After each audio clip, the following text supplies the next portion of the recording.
नमस्कार दोस्तों, स्वागत है आप सभी का हमारे चैनल पौराणिक लोक पर।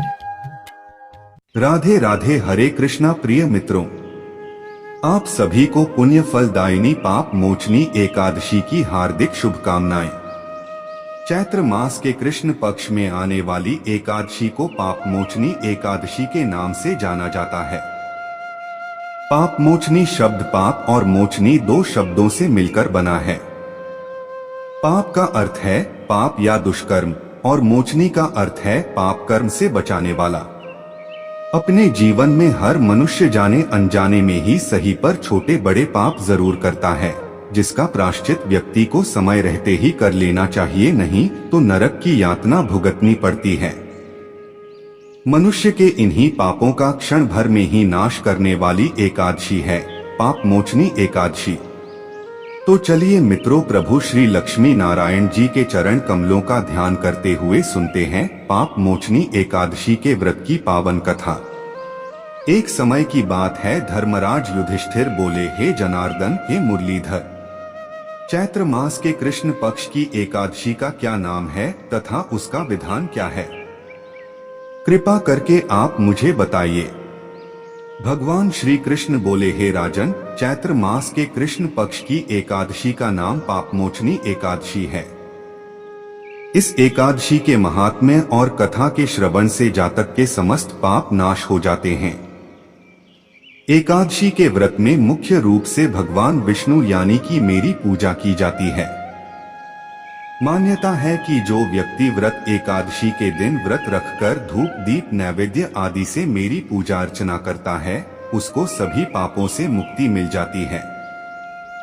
पापमोचनी एकादशी व्रत के महत्व का वर्णन भविष्योत्तर पुराण और हरिवासर पुराण में किया गया है। ऐसा कहा जाता है कि पापमोचनी व्रत व्यक्ति को सभी पापों के प्रभावों से न सिर्फ मुक्त करता है, बल्कि व्यक्ति को पाप करने से बचाता भी है। पापमोचनी एकादशी का व्रत करने से हिंदू तीर्थ स्थानों पर विद्या ग्रहण करने, गाय दान करने और 100 अश्वमेध यज्ञ करने से भी अधिक पुण्य मिलता है। पापमोचनी एकादशी का व्रत रखना जातक के लिए बेहद ही शुभ माना जाता है। जो लोग इस शुभ व्रत का पालन करते हैं, वे सभी सांसारिक सुखों का आनंद लेते हैं और अंततः मेरे स्वर्गिक साम्राज्य यानी कि वैकुंठ में स्थान पाते हैं। हे राजन, एक समय देवर्षि नारद जी ने जगत पिता ब्रह्मा जी से कहा कि आप मुझसे चैत्र मास के कृष्ण पक्ष की एकादशी की कथा कहिए। तो ब्रह्मा जी कहने लगे, हे नारद, इस व्रत की एक बहुत ही सुंदर कथा है। मैं तुम्हें कथा सुनाता हूँ, पर तुम इस कथा को ध्यान पूर्वक सुनना और पूरी कथा को मन लगाकर सुनना, क्योंकि अधूरा ज्ञान किसी काम का नहीं होता। नारद जी कहने लगे, हे प्रभु, मैं पूरी कथा मन लगाकर सुनूंगा, आप कथा आरंभ करें। ब्रह्मा जी कहते हैं, कथा के अनुसार प्राचीन समय में चित्ररथ नामक एक रमणीक वन था।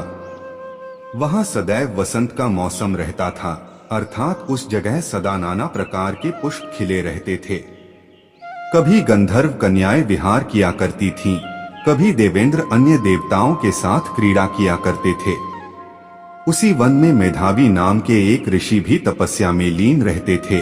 वे बहुत बड़े शिव भक्त थे। एक बार मेधावी ऋषि उसी वन में एकांत में शिव जी की घोर तपस्या कर रहे थे।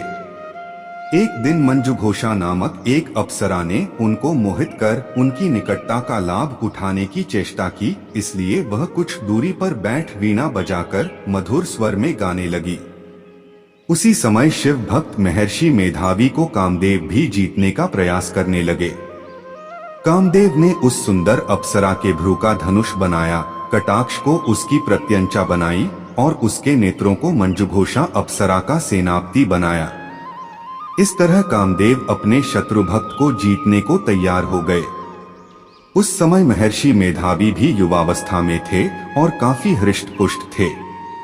उन्होंने यज्ञोपवीत तथा दंड धारण कर रखा था और वे दूसरे कामदेव के समान प्रतीत हो रहे थे। उस मुनि को देखकर कामदेव के वश में हुई मंजुघोषा ने धीरे धीरे मधुर वाणी से वीणा पर गायन शुरू किया, तो महर्षि मेधावी भी मंजुघोषा के मधुर गाने पर तथा उसके सौंदर्य पर मोहित हो गए। वह अप्सरा मेधावी मुनि को कामदेव से पीड़ित जानकर उनसे आलिंगन करने लगी। महर्षि मेधावी उसके सौंदर्य पर मोहित होकर शिव रहस्य को भूल गए और काम के वशीभूत होकर उसके साथ रमण करने लगे। काम के वशीभूत होने के कारण मुनि को उस समय दिन रात का कुछ भी ज्ञान न रहा और काफी समय तक वे रमण करते रहे। तदुपरांत मंजुघोषा उस मुनि से बोली, हे ऋषिवर, अब मुझे बहुत समय हो गया है, अतः स्वर्ग जाने की आज्ञा दीजिए। अप्सरा की बात सुनकर ऋषि ने कहा, हे मोहिनी, संध्या को तो आई हो, प्रातः काल होने पर चली जाना। ऋषि के ऐसे वचनों को सुनकर अप्सरा उनके साथ रमण करने लगी। इसी प्रकार दोनों ने साथ साथ बहुत समय बिताया। मंजुघोषा ने एक दिन ऋषि से कहा, हे विप्र, अब मुझे यहाँ आए काफी समय बीत चुका है, आप मुझे कृपया स्वर्ग जाने की आज्ञा दीजिए। मुनि ने इस बार भी वही कहा, हे रूपसी, अभी ज्यादा समय व्यतीत नहीं हुआ है, कुछ समय और ठहरो। मुनि की बात सुन अप्सरा ने कहा, हे ऋषिवर, आपकी रात तो बहुत लंबी है, आप स्वयं ही सोचिए कि मुझे आपके पास आए कितना समय हो गया। अब और ज्यादा समय तक ठहरना क्या उचित है। अप्सरा की बात सुन मुनि को समय का बोध हुआ और वह गंभीरता पूर्वक विचार करने लगे। जब उन्हें समय का ज्ञान हुआ कि उन्हें रमण करते 57 वर्ष व्यतीत हो चुके हैं, तो उस अप्सरा को वह काल का रूप समझने लगे। इतना ज्यादा समय भोगविलास में व्यर्थ चला जाने पर उन्हें बड़ा क्रोध आया। अब वह भयंकर क्रोध में जलते हुए उस तप नाश करने वाली अप्सरा की तरफ भ्रिकुटी तानकर देखने लगे। क्रोध से उनके अधर कांपने लगे और इंद्रियां बेकाबू होने लगी। क्रोध से थरथराते स्वर में मुनि ने उस अप्सरा से कहा, मेरे तप को नष्ट करने वाली दुष्टा, तू महापापिन और बहुत ही दुराचारिणी है, तुझ पर धिक्कार है। अब तू मेरे श्राप से पिशाचिनी बन जा।